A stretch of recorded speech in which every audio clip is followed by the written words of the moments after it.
Alrighty, time for another edition of Science Sunday. Of course, joined by Aoife Ryle of the Connecticut Science Center. Good morning, Mark. Good morning. So today it's all about mazes and brain games? Yeah, that's our new exhibit. So we're going to talk about some ways that your brain can be tricked. All right, sounds good. Lots of examples. Eyes. All right, so all through vision. Yes, all right, exactly. Cool. So the first thing we're going to do, this is actually a really old toy. And there's a picture on both sides. Okay, and so when we spin this quickly, you'll start to notice mine starts to look like that little dragonfly has some motion. All right. Right, and you have a jar on one side and a butterfly on the other of yours. And when you start to spin that, that starts to look like one image. Looks like the butterfly is inside the jar. Yeah. All right, very cool. Yeah, so this is because of a phenomenon called persistence of vision. So when your retina makes an image, it lingers for a little bit, like a tenth of a second. All right. So if we spin this faster than that tenth of a second, it starts to just look like one image. All right. Yeah, it's very pretty cool. Yeah. Awesome.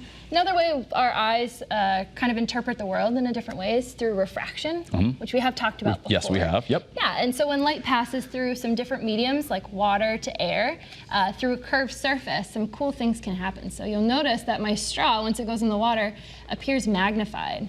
Maybe you've noticed this in a pool where like your legs look really big and like crazy. So this is due to refraction. It's just light passing through those mediums differently. We can see refraction in action in another way. All right. You have that ball there. Yes. So made of glass, which is different than air, but still clear and curved. And so that orb there is gonna, you can see it's flipping over and magnifying those letters. Yeah, so our Science Sunday logo through the glass looks very different. Yeah. So this is actually the principle that glasses work on as well. We're bending light, so it's changing the way we see the world. Last thing I have for you is something that you should definitely try at home because it's super fun. So all you need is a piece of paper. Piece of paper. Roll it up, tape it. So you got a little, like almost like a tube for paper towels. Yeah, exactly. You can use that too, actually. So you're going to look through with one eye, keep both of your eyes open. And then you're going to put your hand about halfway down the tube, keep both eyes open, and you're going to notice something weird. What do you notice? It's like I have a hole in my hand. Yeah, it looks like you're looking through your hand.